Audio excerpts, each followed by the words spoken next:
प्यारे विद्यार्थियों, एक बार पुनः आप सभी का स्वागत करता हूं मैं अपने इस YouTube चैनल में। आज हम सभी लोग जो है क्षेत्रमिति भाग 2 पर अध्ययन करने जा रहे हैं, जिसमें घन, घनाभ, बेलन, शंकु और गोला से संबंधित कई महत्वपूर्ण सूत्रों के बारे में अध्ययन किया जाएगा। तो आइए देखते हैं, आज का वीडियो शुरू करते हैं। देखिए, क्षेत्रमिति भाग 2, इससे पहले हम लोगों ने अध्ययन किया था और आज अध्ययन करेंगे क्षेत्रमिति भाग 2 में। पहला लिया हमने टॉपिक घन का, ठीक है। तो घन क्या होता है, पहले हम परिभाषा जानेंगे। 6 समान और वर्गाकार फलकों या भुजाओं से घिरी आकृति को घन कहते हैं, ठीक है। ये हो गया घन। जैसे एग्जाम्पल के लिए कहा जाए, वर्गाकार डब्बा जो होता है, वर्गाकार डब्बा, उसे हम घन कहेंगे, ठीक है। जैसा कि मैं यहाँ पर फिगर के माध्यम से आपको बताने का प्रयास किया हूँ। यहाँ पे आप देख सकते हैं, यह एक क्यूब है जिसे हम घन कहते हैं। इसमें 6 भुजाओं को लंबाई, चौड़ाई, ऊंचाई सभी एक समान है और इसी वजह से इसे बोला जाता है घन, ठीक है। अब देखेंगे, घन की प्रत्येक भुजा ए होती है, ठीक। अब इससे रिलेटेड मैंने 3 फार्मूला यहाँ पे लिया है। पहला फार्मूला हो गया घन का आयतन, वॉल्यूम ऑफ क्यूब, जो होता है भुजा क्यूब, V बराबर भुजा क्यूब, पहला फार्मूला हो गया, ठीक। दूसरा देखेंगे, घन का संपूर्ण पृष्ठ। अच्छा, संपूर्ण पृष्ठ का मतलब ये, अगर कहीं रख दें घन हम, या वर्गाकार डब्बा कहीं रख देते हैं तो कितना जगह, कितना स्थान घेर लेता है, ठीक है, उसी को कहते हैं संपूर्ण पृष्ठ। तो जो घन का संपूर्ण पृष्ठ होता है, तो घन का संपूर्ण पृष्ठ का मतलब यस बराबर भुजा 6 गुणे भुजा स्क्वायर, देख सकते हैं, क्योंकि 6 फलक है तो 6 का भुजा स्क्वायर के साथ हम जो है गुणा कर देंगे, ठीक है। और तीसरा होता है फार्मूला नंबर 3, इसमें है घन का विकर्ण डाइजोनल D इक्वल √3 × A, अर्थात कड़ी में 3 गुणे भुजा। तो ये हो गया घन का विकर्ण। ये 3 फार्मूला है। तो मैंने आपको बताया पहले में, पहला कॉन्सेप्ट मैंने लिया जिसको हम घन कहते हैं। तो घन में परिभाषा हो गई और 3 फार्मूला। अब हम जानेंगे दूसरा कॉन्सेप्ट, इसका होगा घनाभ, जिसे क्यूबाइड कहते हैं। तो अब देखते हैं, दूसरा कॉन्सेप्ट मैंने लिया है क्यूबाइड, जिसको कहेंगे घनाभ, ठीक है। घनाभ क्या है, पहले इसको जानेंगे। अच्छा, घन की तरह इसमें भी 6 कोर होते हैं, ठीक है। 6 आयताकार फलकों से घिरी आकृति घनाभ कहलाती है। जैसे मैं आपको एग्जांपल के तौर पे बताऊं, माचिस की जो डिबिया होती है, साबुन की जो डिबिया होती है, या अदरवाइज हमारे घरों में जो बड़ा बॉक्स अथवा छोटा बॉक्स होता है, वह जो है घनाभ का एक उदाहरण है, ठीक है। तो उसे हम कहेंगे घनाभ, ठीक। अच्छा, घनाभ में लंबाई, चौड़ाई और ऊंचाई होती है, तीनों चीज़ अलग अलग होती है, ठीक है। और इसका जो फॉर्म होता है, इसका जो रूप होता है, वह रेक्टेंगल, अर्थात बोले तो आयताकार होता है। तो इसमें से देखिए, सबसे पहले हम जानेंगे ये आयतन क्या होता है घनाभ का। घनाभ का आयतन V बराबर L गुणे B गुणे H, अर्थात बोले तो आयतन बराबर लंबाई गुणे चौड़ाई गुणे ऊंचाई होता है, ठीक, पहला फार्मूला है। अच्छा, घनाभ का संपूर्ण पृष्ठ है। संपूर्ण पृष्ठ का मतलब, अगर आयताकार डिबिया को या माचिस के डिबिया को हम जहां रख देते हैं, वह कितना जगह एडजस्ट करता है, उसी को कहते हैं संपूर्ण पृष्ठ, टोटल सरफेस। यस बराबर 2 बार रहेगा, कोष्टक में लंबाई गुणे चौड़ाई प्लस चौड़ाई गुणे ऊंचाई प्लस ऊंचाई गुणे लंबाई, अर्थात बोल सकते हैं यस इक्वल 2 और ब्रैकेट्स में LB plus BH plus HL होता है, ठीक है। ये दूसरा फार्मूला आपका हो गया। अब देखिए, तीसरा फार्मूला है घनाभ का विकर्ण, बोले तो यहाँ से यहाँ तक, अर्थात देखिए, यहाँ से हम यहाँ तक मिलाएं या फिर इसको यहाँ तक कोर से मिला दें, ठीक है। तो यही होता है डाइजोनल। ये क्या होता है, डाइजोनल, जिसे हम बोलते हैं विकर्ण। तो जो घनाभ का विकर्ण होता है, D बराबर कड़ी में लंबाई वर्ग धन चौड़ाई वर्ग धन ऊंचाई वर्ग, ये तीसरा फार्मूला हो गया, ठीक। अच्छा, चौथा फार्मूला देखिए, घनाभ के चारों दीवारों, अर्थात कमरे होता ना, अक्सर कमरा कैसा होता है, आयताकार होता है, या फिर उसको हम बता सकते हैं, संज्ञा दे सकते हैं घनाभ का, ठीक है। तो घनाभ में देखिए, लंबाई चौड़ाई ऊंचाई जो होती है, उस आधार पर आयताकार घनाभ के चारों दीवारों, कोष्टक में मैंने लिखा है कमरा का क्षेत्रफल क्या होगा, अब बताएंगे। A इक्वल, कोष्टक में पहले है 2 गुणे लंबाई धन चौड़ाई गुणे ऊंचाई। तो ये हो गया आपका घनाभ से संबंधित, ठीक है। अब हम तीसरा टॉपिक लेते हैं। तीसरा टॉपिक होगा हमारा गोला। तो तीसरा कॉन्सेप्ट हमने लिया है स्फेयर, जिसे कहते हैं गोला। ठीक है, आप देख सकते हैं गोले में केवल एक चीज माना जाता है, इसमें एक त्रिज्या। हालांकि मैंने खोखला दिखाया, वास्तव में गोला खोखला होता ही है। अगर आपसे पूछा जाए difference between sphere and circle, तो आप बताएंगे एक पॉइंट का, अर्थात जो वृत्त होता है, जो सर्किल होता है, उसमें एक निश्चित बिंदु होता है और जिसे हम केंद्र कहते हैं, और केंद्र से परिधि तक की दूरी को हम त्रिज्या कहते हैं। ठीक है, जबकि जो स्फेयर होता है, जो गोला होता है, उसमें कुछ भी नहीं होता, अर्थात वो खोखला होता है। एग्जाम्पल के लिए हम बता सकते हैं, बड़े आराम से बता सकते हैं, जो एक कंगन होता है, ठीक है, जो चूड़ियाँ होती हैं और ये जो कंगन होता है, ये सब गोले का एग्जाम्पल हो सकता है। ठीक है, और जो साइकिल का रिन होता है, उसमें से अगर तीलियों को निकाल दिया जाए तो वह एक खोखला मतलब हो जाएगा, तो वह गोले का एग्जाम्पल एक हो जाएगा। ठीक है, ज़्यादातर फुटबॉल है ना, तो ये क्रिकेट का बॉल, ये सब गोला के अंतर्गत आता है। तो यहाँ पे गोले की त्रिज्या r होती है। ठीक, क्लियर है। अब कुछ फार्मूला मैंने लिखा है। तो गोले का आयतन, वॉल्यूम ऑफ स्फेयर अगर कहा जाए तो V इक्वल 4/3 पाई r क्यूब होता है। ठीक, क्योंकि गोले में कोई ऊंचाई नहीं होती है, ओनली रेडियस होता है, कि केवल त्रिज्या होती है।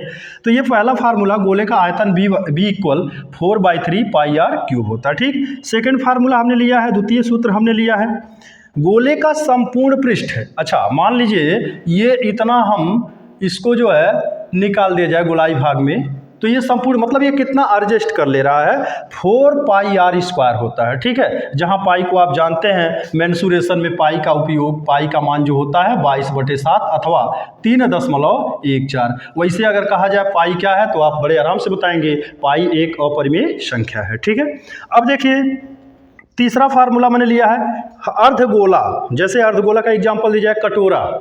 ठीक है, कटोरा जो होता है आपका, मैंने यहाँ पे फिगर भी बनाया है कुछ इस प्रकार से, देखिए अर्धगोला इसे बोलेंगे हम, इसे क्या बोलेंगे, सेमी स्फेयर कहेंगे या अर्धगोला कहते हैं। ठीक है, अर्धगोले का आयतन, चूंकि नाम से स्पष्ट है अर्धगोला, भाई गोला था ऊपर, अर्धगोला, तो उसका आधा अर्थात जो अर्धगोला होगा उसका जो आयतन होगा 2/3 पाई r क्यूब होगा, जहां पे आप जानते हैं r बोले तो radius of A sphere, semi sphere. ठीक है, अब ये देखिए अर्धगोले का संपूर्ण पृष्ठ है।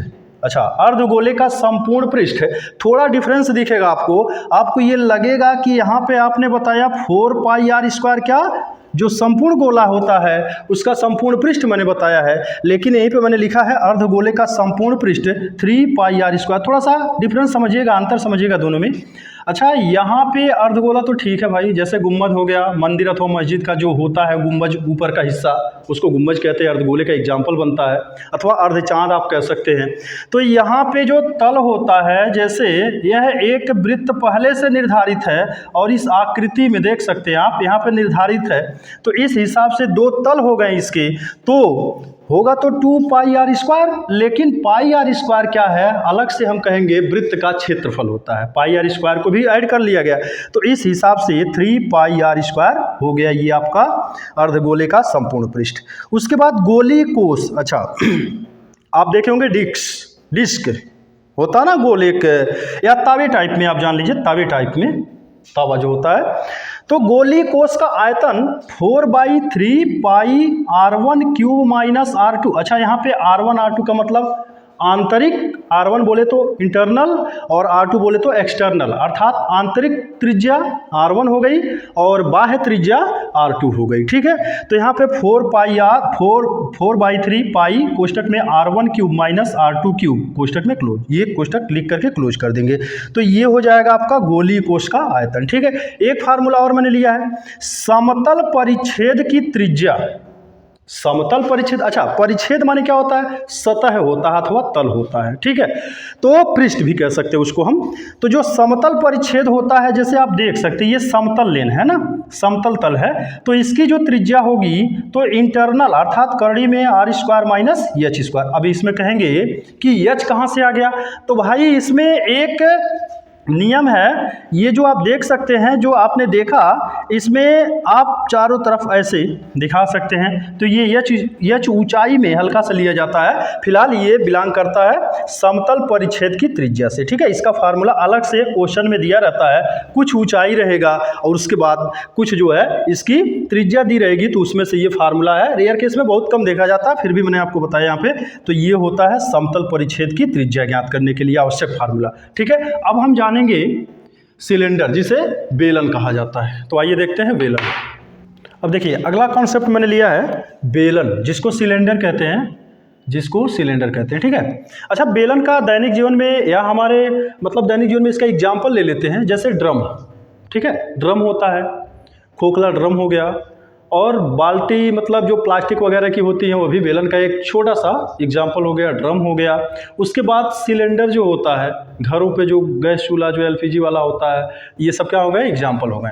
अच्छा, बेलन में जो सिलेंडर होता है उसमें दो चीज़ें होती हैं, पहले इसको जानेंगे हम। हाइट अर्थात ऊंचाई कहते हैं इसे हम, ऊंचाई, जैसा कि मैंने इस फिगर में बताने का आपको प्रयास किया है। एक ये एच हो गया ऊंचाई, ठीक है, ऊंचाई हो गई। और त्रिज्या, अच्छा यहाँ पे दो तल, आधार का दो तल दिख रहा है, एक ऊपर की ओर एक नीचे की ओर, तो ये रेडियस हो गया, रेडियस हो गया। तो इसलिए बेलन में, किसी बेलन में ऊंचाई h तथा त्रिज्या r दो चीज़ें होती हैं, ठीक है। अब देखिए बेलन का जो आयतन होता है V equal pi are square h होता है, V बराबर पाई आर स्क्वायर एच होता है।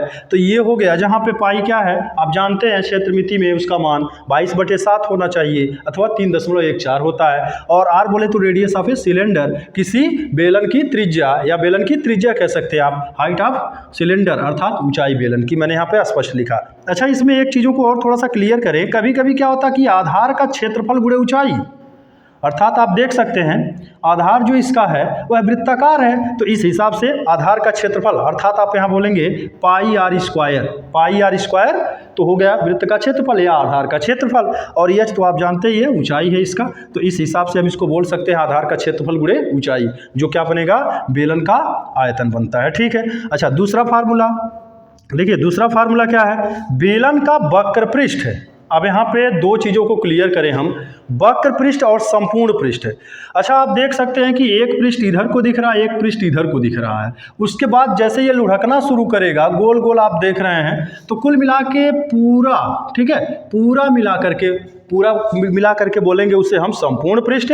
और वक्र पृष्ठ की अगर बात की जाए तो दो आधार तल है, ऊपर और नीचे, तो आप देख सकते हैं बेलन का जो वक्र पृष्ठ होता है S equal 2 pi r into h होता है, तो ये हो गया बेलन का वक्र पृष्ठ। तीसरा फार्मूला देखें यहाँ से, बेलन का संपूर्ण पृष्ठ है, अर्थात टोटल सरफेस जो होता है बेलन का संपूर्ण पृष्ठ 2 पाई आर कोष्टक में r प्लस एच होता है, 2 पाई आर कोष्टक में r प्लस एच होता है, तो ये तीसरा फार्मूला हो गया। अब हम जानेंगे लास्ट टॉपिक, जिसका नाम है शंकु। तो आइए देखते हैं शंकु, कोण। तो अब देखिए इसमें मैंने अंतिम टॉपिक लिया है शंकु, जिसे हम कोण कहते हैं, इंग्लिश में कोण कहते हैं। तो सबसे पहले कोण क्या होता है आपको मैं एग्जांपल बताऊं दैनिक जीवन से जोड़ करके। जो बर्थडे में अक्सर छोटे बच्चों को जो टोपी लगाई जाती है, ठीक है, अथवा सर्कस में जो जोकर की टोपी होती है, ठीक है, और या हम कह सकते जो आइसक्रीम खाने वाला होता है, ये सब क्या है, कोण के एग्जाम्पल हैं, ठीक। मैंने यहाँ पे बनाया है कोण का एग्जाम्पल, यानी कि शंकु का फिगर मैंने खींच करके आपको बताने का एक प्रयास किया है। इसमें दो ऊंचाई होती है, पहली ऊंचाई जिसे हम तिरछी ऊंचाई कहते हैं, स्मॉल एल से डिनोट किया है, मैंने प्रदर्शित किया है, और एच को रिप्रेजेंट किया है ऊर्ध्वाधर ऊंचाई। और आप ये जानते हैं चूंकि ये वृत्ताकार भाग है तो वृत्त की त्रिज्या होती, तो उसी प्रकार शंकु की त्रिज्या होगी स्मॉल आर, और तिर्यक ऊंचाई स्मॉल एल, और ऊर्ध्वाधर ऊंचाई स्मॉल एच, ठीक है। देखिए मैंने यहाँ पर लिखा भी है, शंकु की तिरछी ऊंचाई तिर्यक ऊंचाई स्मॉल एल, ऊर्ध्वाधर ऊंचाई स्मॉल एच तथा त्रिज्या स्मॉल आर होती है, ठीक है। अब सबसे पहला फार्मूला है शंकु का आयतन, शंकु का आयतन। तो चूंकि इसमें दो चीज़ें होती हैं अलग अलग बेस में, देख सकते हैं आप, तिरछी ऊंचाई और सीधी ऊंचाई या ऊर्ध्वाधर ऊंचाई, तो V equal 1/3 pi are square h होता है, ठीक है, पाई आर स्क्वायर एच होता है। ये पहला फार्मूला होगा आयतन से रिलेटेड, ठीक है। अब दूसरा फार्मूला देखेंगे शंकु की तिरछी ऊंचाई। अच्छा, आप ये फिगर देख करके कह सकते हैं कि यह एक समकोण त्रिभुज है, जिसमें ये कर्ण का कार्य कर रहा है, और ये लंब का कार्य कर रहा है, और ये आधार का कार्य कर रहा है, ठीक है। तो कर्ण वर्ग बराबर आधार वर्ग धन लंब वर्ग, ऐसा बोलता है पाइथागोरस प्रमेय, ठीक है। ये पाइथागोरस प्रमेय से हमें ये जानकारी मिलती है। तो यहाँ पे आप सपोज करिए कि यह एक राइट ट्रायंगल है ही, ठीक है, समकोण त्रिभुज है, तो इस हिसाब से L equal root H square plus R square. ये किसकी फार्मूला हो गई? तो कहेंगे तिरछी ऊंचाई ज्ञात करने के लिए। कब? जब किसी शंकु की ऊर्ध्वाधर ऊंचाई और त्रिज्या मालूम हो तब। अच्छा, तीसरा फार्मूला है शंकु का संपूर्ण पृष्ठ है। अच्छा, यहाँ पे मैंने दो पृष्ठों में बांट दिया है, डिस्ट्रीब्यूट कर दिया, बांट दिया भाई, डिवाइड कर दिया, इसलिए तिरछा पृष्ठ और एक आधार का क्षेत्रफल। अच्छा, ये आप देख रहे हैं वृत्ताकार भाग है, तो ये वृत्त के आकार का है, तो ये आधार का क्षेत्रफल पाई आर स्क्वायर होता है। अच्छा, ये आप देख रहे हैं मंदिर के आकार का, थोड़ा सा ऊपर कैप टाइप में, जैसा कि मैंने आपको बताया आइसक्रीम खाने वाला कोन एक होता है, और दूसरा हो गया जो सर्कस होता है उसमें जोकर जो होता है उसमें एक टोपी लगाता है, वह शंक्वाकार ऊपर की तरफ, ठीक है ना। तो ये हो गया, देख सकते हैं दो भागों में बढ़ चुका है, ये वृत्ताकार है और ये तिरछा है। तो यहाँ पर मैंने लिखा है शंकु का संपूर्ण पृष्ठ यस इक्वल तिरछा पृष्ठ अर्थात वक्र पृष्ठ प्लस आधार का क्षेत्रफल, तो pi R L plus pi are square, इसमें से मैंने कॉमन लिया है पाई आर, तो यहाँ पे यल प्लस आर बोल सकते हैं। तो कह सकते हैं शंकु का संपूर्ण पृष्ठ यस इक्वल पाई आर कोष्ठक में यल प्लस आर, जहाँ यल क्या है? तिरछी ऊंचाई और आर त्रिज्या है, ठीक है। और उसके बाद अंतिम फार्मूला मैंने लिया है शंकु का वक्र पृष्ठ अथवा तिरछा पृष्ठ क्या होता है? पाई आर यल होता है भाई। क्या होता है? पाई आर यल, जहाँ पर आर रेडियस है और यल क्या है? तिरछी ऊंचाई है। पाई आप जानते हैं मेंसुरेशन में इसका मान यूज करते हैं 22/7 अथवा 3.14। तो आज के इस वीडियो में हम लोगों ने क्षेत्रमिति भाग 2 में सीखा घन, घनाभ, गोला, बेलन, शंकु, ठीक है। अब हम लोग अपने अगले वीडियो में मिलेंगे, तब तक आप हमारे साथ बने रहिए।